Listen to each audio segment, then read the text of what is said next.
Everybody, I'm Eli Aguilar, and this is another episode of Decoding Yoga. Today, with me, I have my dear colleague and friend Inga, all the way from Paris. Now you are in Paris. Congratulations on the move. Last month, you were in London. I had to chase you all over the world. How are you, Inga?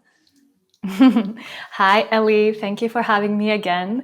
Very well. Yes, very excited by the changes and moving countries, hopping around. But yeah, super glad and stoked to be in Paris. And yeah, excited to be back on the podcast. Thank you so much. So, as you know, and hopefully you have been following the previous episodes, in January, we started this series of yoga cues. We continue this month. And today I invited Inga because she has a very interesting point of view regarding the cue that we will revise today, which is relax your glutes when we are in a back bend. And we have been discussing this, as you already know, these are our coffee topics.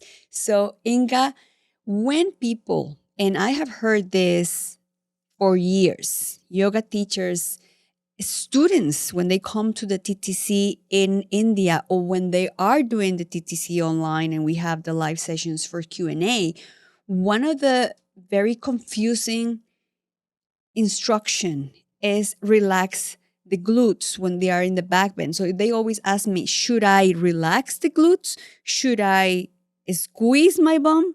Should I contract my glutes? Because teachers say all the time different things. And now we are in anatomy classes learning that the glute actually extends the hip, and you're telling me that the second main joint to assist in a back bend is a hip joint and the hip joint is an extension, I'm confused.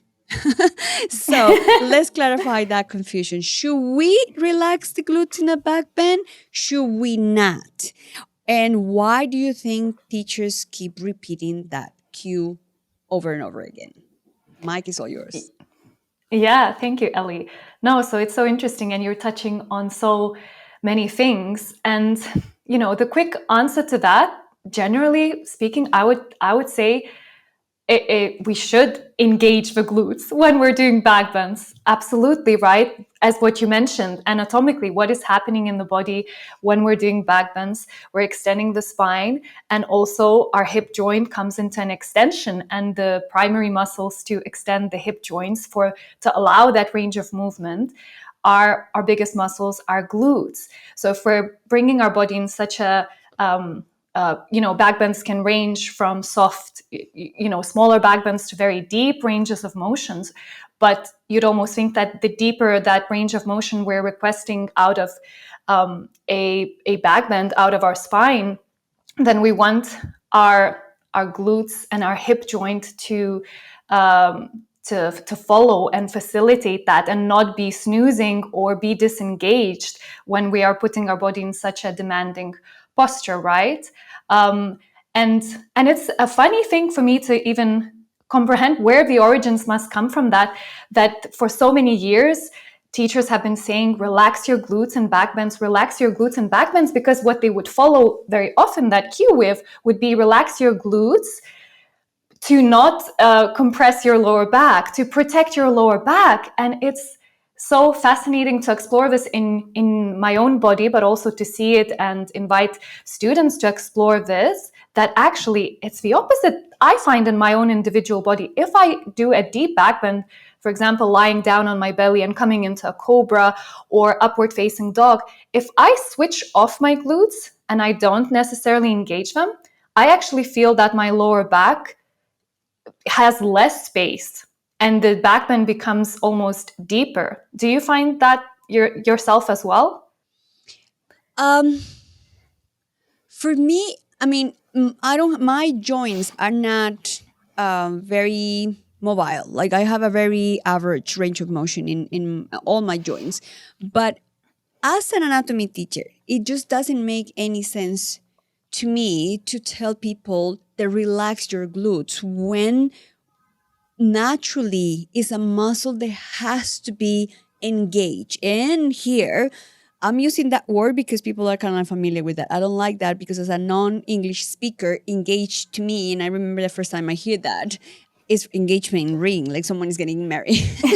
So it's actually the right word to say here is contract, contract your glutes. So it has to happen when, and my lower back feels amazing. And as you said, I do believe that yoga teachers keep repeating that because this fear that we have created of if we compress the lumbar spine, something bad is going to happen. And I was talking about this in previous episodes when I was talking about opening the heart, that actually we want to compress the lumbar spine posteriorly because we never have the chance to extend the spine in our daily life. In our daily life, we're always flexing, we're always going forward, but very rarely we actually extend the spine, right? We don't go into a back bend in a normal functional day. So those muscles are not strong enough. And we want these muscles to be strong enough. So we, the glutes are going to assist and do this back bend. And I don't feel any discomfort. Actually, I'm going to ask you this and then I'm going to tell you what I said. If someone, because you were saying that you believe that yoga teachers say this cue, like don't engage or relax your glutes, trying to avoid to feel any pain and discomfort in the lumbar spine. So what if, because I have had students that when they are in a back bend and they are so deep that they actually experience pain, right? That is very different than discomfort. They experience pain in the lumbar spine when we are moving all these bones together. Yes, I am not denying that some people in a deep back bend may experience pain in the lumbar spine. So my question to you is the answer to relax the glutes to avoid that? Or can we do something else? Kind of like to move away from that discomfort in the lumbar spine. Absolutely, yeah. And the pose that comes to mind for that, and I actually love troubleshooting this in yoga classes or workshops, especially when we're breaking down postures. And if, say, we are working with a wheel, or oftentimes if I teach backbend classes, I really hope in my backbend classes to allow and help people to explore, that range of motion and extend their spines, because we don't do that enough in the day, but that they would explore that range and increase it in an even sensation, that they wouldn't do anything through pain. Discomfort, as you say, let's explore that. Let's increase our range of that, but don't push for any kind of pain. But I think with wheel postures, it's such an intense posture, just thinking of a wheel as an example, that sometimes people will push into that because we can really use a lot of leverage from our hands and our feet. Our limbs is what really pushes us from the ground.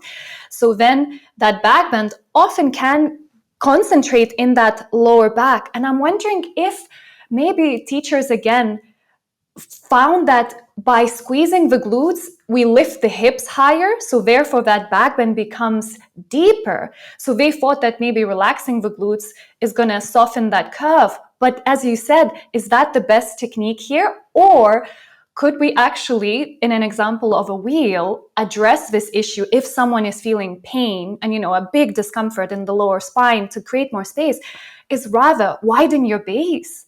Widen the distance between your hands and feet, or also even widen the distance between your hands, have them wider apart, and also your feet maybe slightly wider apart. So I really like giving back the control to students, especially after the end of the class. If I ask them, did anyone feel some kind of pain in a wheel pose or in these back bends? Come to me, ask me a question. We can always troubleshoot that, because there's a way to enjoy every posture if you just allow your body to see how you want to be there. And I love breaking down a wheel pose like that, because I first ask the people to kind of show me how you do your wheel, and then I just give them different options, because I don't pretend that I will know the one perfect solution, one perfect technique that fits everyone, but rather give different options and then give the power back to the person to see what does their body tell them that's the nicest. And so many times I found that people who really struggle in a wheel pose, it feels horrible for the lower back. It's just that their hands and feet were too close together. And if you widen them out, that curve is less deep and you can build it over time, make it a deeper back bend, but you don't relax your glutes that are an inherent part of that asana being functional in your body, and rather, have your feet and hands wider apart. What are your thoughts on that? Yeah, I like that way of modifying. And as you said, what I love about our point of view is that we both have moved away from the aesthetic approach to asanas to a more functional approach. And it's not necessarily how it looks, it's how it feels. Because we all will look different. We cannot pretend to look like somebody else. And I have repeated that so many times. Now, coming back to that, I have 2 points here. One is what I also teach my students to do in any back bend, whether it is your hands and your feet giving you that leverage, or you are on the floor and you're actually in, I don't know, let's think about a cobra, or in yin that we practice seal, that you're actually pushing your torso up with your hands, but the rest of your body is on the floor. And is think about your abdominal muscles. Again, we need to think about in a 360 degree. It's not only what is happening in the lumbar spine, is what is happening in your abdominal area, because these two work together. Muscles work in pairs. So in a back bend, ideally, is that your abdominal muscles are relaxed. Those are the muscles that you want to have relaxed. The abdominal muscles, because are the muscles who are actually lengthening and stretching. So they need to give space for that back bend to happen. So the back is compressing and shortening and the front is lengthening.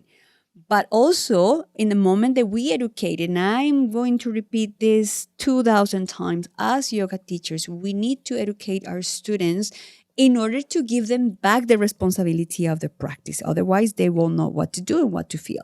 So in the moment that we educate our students that your abdominal muscles are the ones also supporting your lumbar spine. If you relax those muscles, the lumbar spine have all the space to keep moving forward. If not, take a pregnant woman as an example. Why pregnant women complain of lower back pain? Because the abdominal muscles are not supporting the lumbar spine anymore. They are stretching and expanding to give space to the baby. So when we know that if we relax the muscles, which is something that we want to do in a back bend in order to lengthen, also the lumbar spine doesn't have any more support, which is also something that we want, so we can keep moving deep. But if that moving deep causes this painful sensation, then engage or contract your abdominal muscles. So in that way, your lumbar spine now doesn't have so much space to keep going deeper. So to summarize here, changing the position of your hands and your feet, awesome, especially they are giving you the leverage, and contract your abdominal muscles. That will bring you a little bit out on that deep back bend. And I had another point about this. But anyway, this is a cue that I always give when people are feeling pain in the back bend. To engage or to contract your abdominal area. Mm-hmm. Yeah, it made me think of a pose where it's a back bend, but I actually do feel my core engaged quite a bit in this particular variation. In a camel pose, let's say you can go and reach for your heels and have that passive range of motion, but I almost like to explore more active ones before going into that deep range. And have you explored camel poses when you would just be leaning back and holding yourself and coming back up, or reaching the arms out in front of you or up towards the sky? And when I lean back and my hands are reaching towards the ceiling, it's crazy how much you're working on so much happening in your body. It's a back bend, it's an active back bend. And as you said, my core actually has to be so switched on that I would not fall back. And that is preventing, or rather limiting, that deep range of motion for your spine. So yeah, just modifying and playing with these postures in a different way, instead of, as you mentioned, like focusing on the aesthetics or the end goal of a pose. I think every asana becomes so much more efficient for each individual body and student if they allow themselves to ask the question, why and what am I feeling here? What do I want to feel here? What's the goal for the benefit of it rather than the look of it? Because then we ignore the pain and we push and we think that, oh, practice and all is coming. Practice and what is coming? Yeah. You should already enjoy what's Maybe here in the it will moment. never come. Yeah. Exactly. True. Now I remember what I was trying to say also with these deep back bend, kind of like to close here our episode for today, is that sometimes when you were saying that yoga teachers probably give this cue to avoid this deep back bend in order to prevent the pain, is because we as yoga teacher, we cannot pretend to know what is happening just by looking. Right? And if you want to go deeper into a back bend, that when you squeeze your glutes, when you contract your glutes, you will give more space to your hip, and that will deepen the arch. The arch in a back bend shouldn't come only from the lumbar spine, but sometimes people look so curved and so deep into this back bend that teachers immediately think that they may get hurt. So let me put people, no, less educated students, like, when it's too much, when it's too little, find the place that is just right for you. And the last one that I do agree, we don't want to squeeze the bum so hard, then it's going to move your knees away.